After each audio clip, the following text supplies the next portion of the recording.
Welcome back to the SGIII Podcast. I'm your host, SG. The name is derived from a middle school physical education teacher who saw an Indian throw a football and was mesmerized. My man Shuffy is back on the mic today, Alex Scheifelbein, outside of Oregon, home of Nike. Shuffy will be on multiple episodes in the future discussing the NFL season and potentially offering some picks. But more on that later. First things first, fantasy football. Shuffy, we know Justin Jefferson is the most likely to go number one in most fantasy drafts due to his performance last season, leading the Vikings to a division title before they fell to the Giants in the wildcard round. As we get into the world of wide receivers in fantasy, we'll start with that position first. If Jefferson is the obvious choice, what other receivers do you see as the second, third, or perhaps other options that could potentially have a great breakout season? First and foremost, Jefferson's going to do what he does. Him, Jamar Chase, your household, your Cooper Kupp coming off an injury, those type of guys, you know what you're going to get. And the biggest piece of advice I give to anyone drafting in fantasy football is if you're in PPR, specifically half point or full point per reception, I always draft based upon highest targets, not necessarily highest yards gained, yards after catch, touchdown score, fantasy score from last year. All that's great. It's good to know. But your highest targeted receivers from the years past are typically statistically going to be your best bet, right? Last year, for example, Hunter Renfrow was a guy the year prior that did really well, and this was without Devontae Adams at the time, right? It was just Hunter Renfrow in Vegas. And it was him and Ruggs before he got in all that trouble. And I can't remember who else. Darren Waller was on that squad too. And Renfrow was actually in the top 10 of receivers targeted coming into last year's draft. And I drafted him, but the thing was you have Devontae on the offense now, a new quarterback, a new feel, and he's ultimately splitting those receptions, right? Because Devontae is going to be 7-10 catches a game, let alone targets. You're looking at maybe 15, right, on a normal day. So, but that's my biggest piece of advice when you're drafting wide receivers is look at targets and how many targets. But the most important thing is to understand conceptually how their scheme is going to change. Dallas is one of those teams this year that's going to look entirely different. CeeDee Lamb is still going to have that bulk load, but you got Brandon Cooks on the roster now, Mike Gallup, you've taken Noah Brown out, you've taken Schultz out, right? So all that does is says CeeDee Lamb is going to be even more heavily relied on from Dak Prescott and the Dallas offense this year, right? Given so many targets and so much production has been taken away. And on top of that, they have a new offensive coordinator, which that you could devil's advocate with that, right? And say, new offensive coordinator, Mike McCarthy calling the plays. How much production is CeeDee Lamb going to be worth this year, right? So to answer your question, as far as receivers, I see as viable, underneath Jefferson, Chase, Kupp, Garrett Wilson with the Jets. I will draft him if he's available. I am so excited about the Jets this year, and I'm nowhere near a Jets fan. But that offense, adding Dalvin Cook with Breece Hall coming back healthy. And you've got Garrett Wilson, you've got Lazard and some household guys that Aaron Rodgers has worked with in the past. Garrett Wilson's up there for me. Chris Olave is up there for me, right? These second-year receivers are very, very prevalent this year. There's a lot of talent in that group. Aside from them, if you look at teams like Cincinnati, who are known for a receiver core, I love Tyler Boyd as a flex option. If you can get him late, that's a really great pickup. T. Higgins, great pickup. And then on the flip side of that, if you look at teams kind of like Jacksonville that aren't too established, but last year they had some firepower, Christian Kirk is a gold mine in PPR. And I will say that, and I will say that again, last year, the last 6 games were an example of what his value will become. And you've got Chark and some other guys, catching the ball out there. I believe Chark's still playing for Jacksonville. Last year he had a pretty decent year. Did Chark move on? Yeah, Chark was in Detroit last season, and then he just moved on to a different team. I don't think he's in Jacksonville right now. I think it's Kirk, and then they've got the rookie. Calvin Ridley. They've got Calvin Ridley. And Ridley will be, he's coming off of, he's been down for, a year and a half now? Yeah, for a while he's been out with the whole game saga. Those kind of guys are the guys you want to look at. Your Kelsey, to me, is the best receiver in PPR. You draft him as a receiver, play him like a receiver, treat him like the receiver that he is. Okay, he puts up just as good in PPR, just as good as Kupp and any of those other guys. Dallas Goedert from Philly. You want to talk about receiving tight ends. Mark Andrews, yes, I don't think he's anywhere near on that tier. Dalton Schultz with a rookie quarterback throwing him the ball. You saw it last night. Still a very viable option and a very consistent guy on down and distance and third down. And so to me, those are the way to draft receivers successfully in PPR, especially if you're going, 2-3 deep at the flex position. Look at those second year, even now rookies. You've got Smith and Jigba, you've got Johnson over at LA getting the ball from Herbert. Those types of guys, and then the biggest one I don't want to leave out is Philly. AJ Brown, Devontae Smith, yes, and then obviously Goddard. Those three, they're kind of like 1A, 1B, and 1C over there. Game to game, you don't really know who's going to have 2-3 scores. You don't really know who's going to have 10, but one of those three will. 100%. No question. You mentioned Dalvin Cook, the running back saga. We got Ezekiel Elliott going to New England, Dalvin Cook now with the Jets. But the running back saga, particularly from the offseason, the Saquon Barkley situation, Jonathan Taylor now with his mess with the Colts right now. I wrote an article for fansided.com where I talk about blockbuster trades that could happen. And one of them was kind of crazy, was Jonathan Taylor going to the Chiefs, which if that happens, you can pretty much put some red and yellow confetti in Vegas because that's game over. Yeah. But jokes aside, though, in terms of running backs, which ones do we need to look out for? Josh Jacobs last year he's one of the better fantasy backs. That offense in Vegas is going to be heavily reliant on him for the time being, especially with Jimmy G being very, very pocket prone, a lot of pistol is what you're going to see out of there, a lot of under center, and a lot of Josh Jacobs. So Josh Jacobs, Najee Harris is a guy, in my opinion, that should get a lot of looks. I like Derrick Henry as a running back. I would absolutely be thrilled to have him on my roster. Is he the best running back to draft in fantasy football? That's to be determined. He doesn't catch a lot of balls, so in PPR, he's not going to do you a whole lot of good as a day-to-day guy. But ultimately, Derrick Henry, still from a production standpoint, you should get 100 yards a game and you should get touchdowns inside the 10. Speaking of Ezekiel Elliott, New England, especially playing under Belichick, it's going to be a ground and pound inside the 10. That's where he thrives. I mean, he scored a touchdown last year for Dallas. I think it was in 8 straight games or 9 even. So I think it was 8. I think it was 8. Yeah. You want him on the roster if you can get him. From a production standpoint, he's going to score touchdowns. He'll get his touches. There's a kid I played with in college, Pierre Strong, is on the Patriots roster. Really great up and coming guy. His durability is his question mark. He's a lighter guy. He's a second level threat. If he gets through that initial point of contact, he's really dangerous in the second level. And so that's a really good place to look. And then you've got your households like Eckler, McCaffrey, Debo, pretty safe bets there. One of the running backs that I would really encourage anyone to look out for is going to be Kenneth Walker coming into his second year. He did a lot of really great things at Seattle last year. He was a really consistent guy for them, and so I could see Kenneth Walker, Breece Hall, the second year guys, right? Those types of guys. They're young, they're healthy. And they weren't abused too bad in their first year. I think Kenneth Walker definitely took a bulk load in Seattle. But man, there's a lot of running backs. David Montgomery at Chicago, I love him in PPR.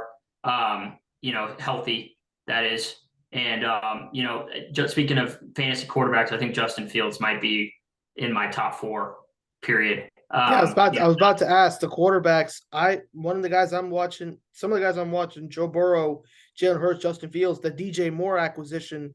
That's going to DJ Moore's a PPR kind of guy in my eyes. Like, what do you have? 1 reception, 1 touchdown for 61 yards. Was it the other night? So that would be what? 1 point for the catch, 6 for the touchdown. Because I'm going by standard, that makes 7, and then 1 for every 10 yards, right? So that's 6. That's 13.2. Yep, something close to that. Yep. It was a 62 yarder. So 13.2 points in one play. You had Allen Robinson on that roster too. I don't want anyone to forget about him. Keenan Allen, another guy. Yeah, but Allen's not on the Bears anymore. No, Keenan Allen's he's Chargers. I thought you were talking about Allen Robinson. Allen Robinson was traded to yeah. I don't know where he is right now. But yeah, Keenan Allen, PPR with Justin Herbert. That's what the Wild Wild West is all about with AFC West. So yeah, we got quarterbacks down, we've got running backs down, we got wide receivers down, tight ends. You already mentioned with Travis Kelce, Mark Andrews, Dallas Goedert. Kicker we know is Justin Tucker. We don't really need to get too much into that, but that's kind of like a make or break. But defensive fantasy points, that's going to be something that unfortunately the new age doesn't really care too much about defense because they're too busy admiring the crazy passes and the highlight plays. But fantasy defensive points do come into handy when the time is right. So, who's your guy? What defense are you looking at? And that may not be the best, but what are you looking for when you see a fantasy defense? So defense is what I did last year when I drafted a defense is I just ran points against per game. Simple, right? Just, because I think I've never really even truly understood how ESPN scores on defense, how your points are deducted over time, right? But, the more points that are scored against you, the less points your defense is going to score. Defensive scores, turnovers. You want to talk about turnovers forced Dallas. Dallas's defense is, in my opinion, probably one of the better ones to have. The Jets defense, in my opinion, as far as turnovers forced, they're looking pretty good this year. On defense, they're deep, and they got a lot of upside with some of their youth. So I really like. I don't know if you remember a few years back, Miles Jack was just in the news actually. Oh yeah, Jaguars. So he was wanting to go become an electrician, right? Because I think someone released him this week. He would the Steelers I think released him. He signed with the Eagles for a while, and then he's done plans to retire, which I don't have a problem with him doing it because you're doing it during training camp. It makes sense. Like the Vontae Davis situation was a little bit different, but if you hear guys are leaving during training camp, they want to retire and move on, you have more sympathy for them. Like, okay, it makes sense. You may not be willing to lift the weight or eat the way you want. You want to go back to a different life. Then, okay, it makes sense. You're being upfront and honest with it at a time where teams need to make these kind of decisions for their roster and building. So, no harm, no foul. All the best to you. I like the Packers defense. Speaking of defenses this year, and then the Steelers defense. From a front four standpoint, and then you got Minkah Fitzpatrick back there. Tyrann Mathieu playing down in New Orleans, right? That to me, if you have a guy on your defense that has tenure, and it's almost like every year one of the better defenses in the NFL. They always have that vet that's been passed around. It used to be Vince Wilfork back in the day, right? And so ultimately, I think that is super important to have leadership on your defense. And so I think that's the question mark for a lot of places right now is who's going to rise up and be that leader now that your Levante David, your Miles Jacks are no longer in the picture. The Steelers defense with Hayward and Watt and Minkah, as well as just the overarching idea of Mike Tomlin being like a Belichick type figure, right, where he's not afraid to win a game by a field goal. Dan Campbell and the Lions defense, right, they rely heavily. They don't have a 45, 50 point per game offense. That's just not what they're capable of. The Giants are a prime example of a team last year that just drugged some games out and won them when it counted. Those are really good defenses to look at when you're drafting for fantasy football. And I'm a matchup guy. A lot of times I'll pick up 4, 5, 6 defenses throughout the year and look at who they're playing. One of my favorite things to do on the defensive side is pick the defense that's favored to lose by the most, because defensive guys playing with a chip on their shoulder are angry, and they love all of the media and all of the little chirp that goes on online saying, hey, you guys are going to get blown out this week. Never seems to go that way. And so for me, when it comes to defenses, be volatile and be a membrane when it comes to defenses. Don't get stuck on one. But if you really want to have a defense that's a 6 to 8 to 10 week starting in your fantasy lineup, it's going to be Dallas, Pittsburgh, New England, Green Bay, and Buffalo are my defenses this year that have depth. They have tenure, veteran leadership, but also over the last 2 years have kind of put a good product on the field. Chiefs defense, I'm always skeptical about them. They win a lot of games, right? So how bad is their defense, right? You can make the argument that the defense is just fine because they're winning 12, 14 games a year, but they're outscoring a lot of people. And I think that a lot of people get caught in that. It's like, oh, I want to pick the defense of the team that's winning the most games. And I'm like, well, are they winning games because they're outscoring people, or are they winning games because their defense keeps them in games, right? Like Minnesota winning as many games as they did last year. They had a decent defense, right? Their defense was a lot of the reason that Minnesota had the success they had last year. No offense to Kirk Cousins over there. Bless his heart. But, that's for me, defense is a very lucid situation. Kind of keep an eye on the turnover margin that teams are producing. It's always nice to have a few extra points in there. If you can get a pick, if you can get an INT, fumble, defensive touchdown, obviously, is a godsend, especially in tight week to week matchups with your guys. So, but yeah, Steelers, Cowboys, Bills, Packers, and basically your I really like the Seahawks defense. They're kind of bringing back that Legion of Boom. They've got Kobe Bryant came up and popped that guy, after about a 5-yard gain. And that was really nice to see. It was like Cam Chancellor was back there headhunting, back with Earl Thomas and Richard Yep, the Sherman Legion in of years Boom. past. Yeah, so that to me is one to maybe watch for, but it's a matchup thing. And if you're really actively managing your fantasy lineup, a defense should be a week-to-week decision for you, in my opinion. And there are defenses that you want to stay away from, but ultimately those kind of come to show themselves later on in the year anyway. It's defense is a matter of imposing your will on somebody. And so you have defenses that you may have all the talent in the world, but are they physical enough? Are they week to week overcoming some of the talent on the offensive side that we all cheer the loudest for? And it's the teams that do that you want to have starting. Absolutely. You mentioned a lot about Dallas. I just wanted to fans to know, you're a Cowboys fan? Is that correct? A little bit, yeah. All right. I'm one of those Cowboys fans though that I'm 24, so I didn't get to see Dallas, in the 90s, right? When we were pummeling people and Aikman and Dion and Michael Irving and Emmitt Smith in those days. So I've suffered just as much as the next fan has, just like all of us do. I think minus Kansas City, Philly's been there pretty relevant the last few years. Outside of that, no, Dallas this year, I was very, very put back by how much they let go.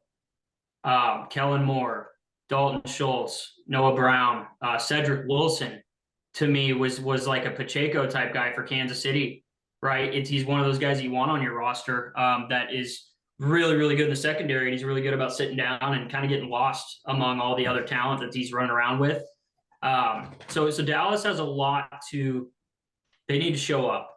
They've got a completely different look. A lot of the same household names on the offensive line. The running back room looks different. The receiver room looks different. The tight end room is youthful.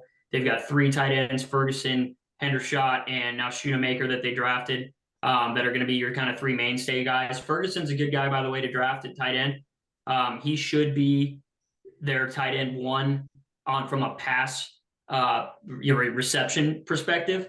But ultimately, Dallas is a big question mark.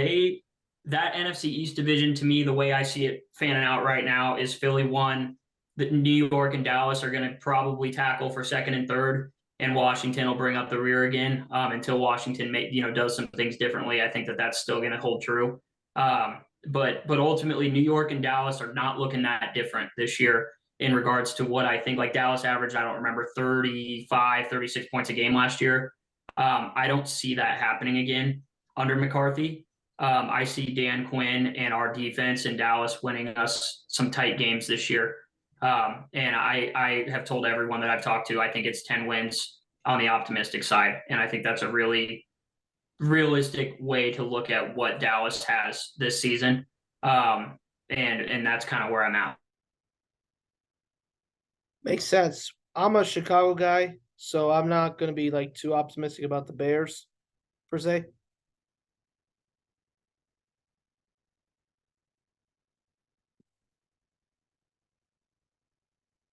But can you hear me, buddy? Yeah, I can hear you. I think it's internet's just. I think our internet once again has just been a little unstable for those of you watching. But well, it is what it is. We're just gonna have to roll with it. But I'm Chicago, so that's a touchy subject at times. But we'll get in that. But speaking of touchiness, we said we don't just talk sports. We talk other stuff on here. So I got to get your thoughts on this. Tonight, Celebrity Family Feud aired, and Cowboys fan Tamron Hall was on the show. She went up against known Cowboys hater Stephen A. Smith and proceeded to embarrass him. Swept the entire game, 560-something points to 0. Couldn't even get a single point out there after talking all that smack. But here's the debate question for you. I don't know if you saw this one, but I know you saw the Celebrity game when he took on Michael Wilbon. That day when they honored Kobe Bryant, God rest his soul. What performance was more embarrassing? Family Feud or Celebrity All-Star Game? So there's the commonality between those two events is Stephen A. Smith stepped out of his normal, right? I respect anyone that puts themselves out there and open to interpretation as to how they did. So I want to say that before I say anything else. in as far as reputation goes, and I think what was more damaging, I think the celebrity softball game is what's interesting about any kind of all-star game with celebrities is you're going out there, you're putting yourself out there, and you need to be athletic and you need to perform. You look at guys like Kevin Hart, who shows up to the NBA All-Star game every year and just heats, right? But and he dominates. That guy trying, right? And that's part of it, is how confident they are. And so to me, if I'm Stephen A., getting your butt kicked in Family Feud, that hurts, man. And especially because it's just the history of that show and the celebrities that have gone in there and they've absolutely, whooped rear, right? And they've done well. Whereas, it's never fun to go up there and get the floor wiped. So, no, I think if you're going to debate that, I would fall on the side of, getting absolutely hosed in Family Feud is, that's pretty bad PR. But from a celebrity softball perspective, softball. You mean basketball? Basketball. He was coaching the celebrity. Oh, he was coaching celebrity basketball. Okay. And in either way, I always tell people this too. Like me personally, I played every sport under the sun up until I turned 18. Right? I played basketball, I ran track, I did baseball, whatever. I remember my first summer picking up a baseball bat to try to hit a softball that was floating to me. Right? It is incredibly difficult. And I want to point that out is, people like Stephen A. probably doesn't shoot 100 shots a day, right? And he probably doesn't coach basketball outside of his. Nope, doesn't do either. So it's one of those things that, I respect anyone who steps out there in the spotlight with the cameras and everyone watching, and they're like, we're going to give it our best shot, and whether that's on the sideline as a coach. And, now the one thing I will say that bothers me is there's a lot of celebrities that in a all-star game scenario will want to be the coach, right? Because they're just there to talk their shit and kind of amp everyone up, right? And that way the blame doesn't fall entirely on them. So you could say something about that with Stephen A., being a coach of a celebrity team that lost, and we're getting absolutely pounded on by one single person and not having an answer for it. It's a double-edged sword. And to me, Family Feud, from a multicultural perspective, anyone's ever done Family Feud, they do musicians, they do movie stars, they do, the common family, all the way to Stephen A. Smith's. And if you can't go out there and perform, I'd definitely hang my head a little bit and maybe stay away from a reporter for about a week until it kind of cools off. I think the sting of a Family Feud loss is not quite as insurmountable as maybe losing a game that was televised, but ultimately, in his realm of friends, he's going to take some heat. I guarantee it. There's a lot of people in the NBA that have done really well on Family Feud, Shaquille O'Neal being one of them, that I guarantee you he will. Yeah, inside the NBA whipped the competition. Yeah. So this is embarrassing, man. Yeah, dude. But you love it, right? And I love Steve Harvey. When Harvey does the NFL Honors Awards, and I'll never forget one part of his monologue. He's like, "You guys have been getting clapped for your whole lives," and he's talking to all the NFL guys. And he's like, "You guys, mom's been sitting there cheering you on. You've been the best on every team you've ever been on. So I want you to clap for each other tonight because you've always been clapped for." And it was like stuff like that Steve Harvey. I love Steve Harvey and I love Family Feud. I still watch it if I can catch it. So yeah, definitely sucks. There's a reason. There's a reason he's known as the GOAT.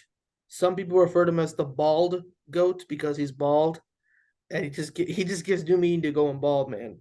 But that was it. Even Harvey always dresses to the nines too, and it's always a different color. His suits are on point, man. He emits a certain aura around him, man. He's a powerful personality. I put guys like Steve Harvey, his comedy. You have your Wayne Brady, right? Price is Right, and other shows like that. And whose line is it anyway? Drew Carey on The Price is Right, Wayne Brady, Let's Make a Deal, Alex Trebek, God rest his soul, on Jeopardy, Ryan Seacrest to take over for Pat Sajak on Wheel of Fortune. Oh, dude. That was a good one. There was all that drama with one of the girls not coming back or something. I remember reading one day. I want to say it was his co-host for a long time, whoever was doing the wheel. I can't remember that guy's name. Vanna White. Yeah, she might not be coming back because of a pay dispute. Yeah, which is you gotta pay the legacy, man, especially on a show like that. They'll probably find someone else to replace her if she's not there anymore, but we'll see. We don't know. Maybe they'll start shopping on OnlyFans for TV models. You never know. They might get one of Bob Barker's former models from The Price is Right. They might get one of those girls to do it. And frankly, whoever they do it, I wish them nothing but the best. We got to keep it clean here. But back to the sporting world, we're in preseason right now, and you've watched a lot of Cowboys football this preseason, I presume, and there had to be somebody that stood out to you. Me personally, I think it was Deuce Vaughn, the way he's played. Who's your guy? Who stood out to you from the Cowboys? So, who was standing out before he blew out his knee was DeMarvion Overshown. And I'm a Longhorn fan too. So I knew instinctually he was one of the better drafted guys in the draft. What kind of held him back was top end speed. He's a very big dude. Okay. DeMarvion Overshown, he is a big middle linebacker. He's like a Levante David type of guy.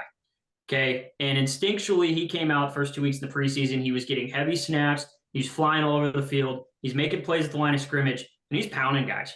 Okay. He was not afraid to go out there. That's part of the reason he got hurt, and that's unfortunate part of football is we were talking about, right before we got on, just ACL recovery and how quickly it's become, it used to be 8 to 12 months. Now it's more like 6 to 8 with science and getting these guys in rehabilitation, get these guys back on the field. So that sucked. He was a standout for me. Deuce Vaughn is he reminds me of, who was that smaller running back at Philly last year? Boston. He got it. Boston Scott. Yeah. Which I think so. I'm not sure. Yeah, I think that was his name. Either way, Darren Sproles, guys of that nature that are there, they have a really great center of gravity. They run harder than you see them for, right? I guarantee you tackling Deuce Vaughn is not a fun task, especially with his low to the ground as he stays and as hard as he runs the ball. And so to me, he's a great viable option at running back 3 or 2, dependent on what the depth chart shakes out to. Dallas running back room is going to be interesting because Tony Pollard is not a 30 totes a game running back, and we sure as hell better not try and use him for that because he will get hurt and torched. And he's not Ezekiel Elliott, and we cannot try to make him what he's not. Now that being said, he's coming off that injury. He had a really tough injury, Pollard did. That was nastier than I'd say the average guy has to deal with. So the Dallas running back room, Deuce Vaughn has an opportunity to play, and I mean that. And he has an opportunity to get a lot of snaps and a lot of work this year. Special teams might be good to see him on kick return. I wouldn't mind seeing him do that instead of Pollard this year, especially with Pollard's role obviously being the tag guy and the obvious first string running back. That'll be interesting. We also have number 9. I cannot say his name to save my life right now. Our little return guy, Devontae Turpin.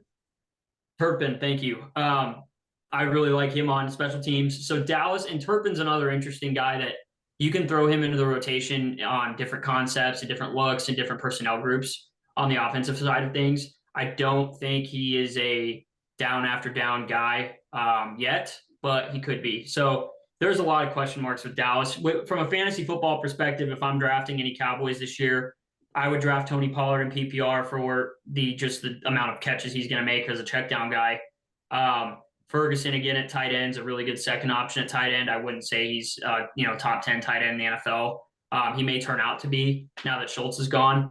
I'm going to be really intrigued to see how they replace that production because there's a lot of different ways to look. Brandon Cooks, CeeDee Lamb, I think CeeDee Lamb's a wide receiver 1 in most leagues.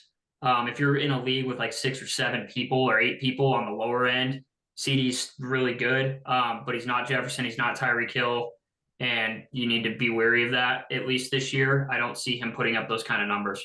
So Dallas is going to be a lot of share the love this year. So from a fantasy football perspective, having Pollard on your roster is a good thing. CeeDee Lamb on your roster is a good thing. But outside of those two, I would draft Dak at quarterback. I think he'll do fine. But it's one of those things that there's just a lot of question marks, and it sucks for fans, especially realistic ones.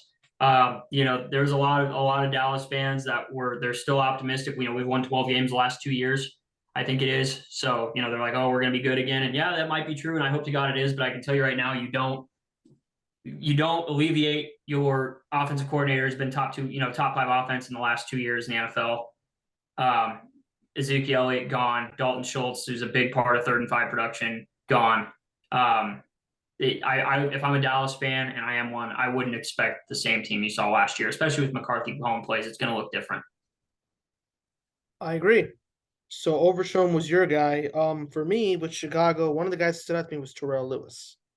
I mean, you want to talk about a pass rusher that came out of nowhere. This dude was a star at Alabama, and then he had some time with the Rams. I'm saying I think he won a Super Bowl ring with them, and then injuries have kind of hampered him. And all of a sudden, he now in Chicago with a 4-3 alignment. He's unblockable to some degree. He's really putting a lot of pressure up there.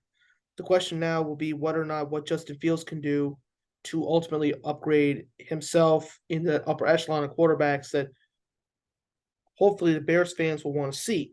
But and I know time will tell, what ultimately happens here. But for all of you listening, thank you so much for listening today. Going to be a little bit of a shorter episode due to some stuff that's been going on. But as always, please make sure to hit the subscribe button down below. You can find Shuffy and me on Twitter. We will be giving talks during the regular season. As we get closer to week 1, you'll hear a lot more from his son on the Cowboys, me on the Bears, and from all the teams across the league. We'll start making some week 1 predictions because the season is back. Plus, stay tuned for when we discuss the Lions and the Chiefs in the season kickoff game as the Chiefs get set to unveil that Super Bowl banner, their 3rd world championship in franchise history, while the Lions are looking to build off of the hype that they created last season due to their big win over the Green Bay Packers in the season finale that sent Seattle to the playoffs and Green Bay home, along with Rodgers to a new shade of green in New York. But thanks for listening to the SGIII Podcast. On behalf of Shuffy and myself, we're saying good night tonight. And as always, we call it like we see it. Do you?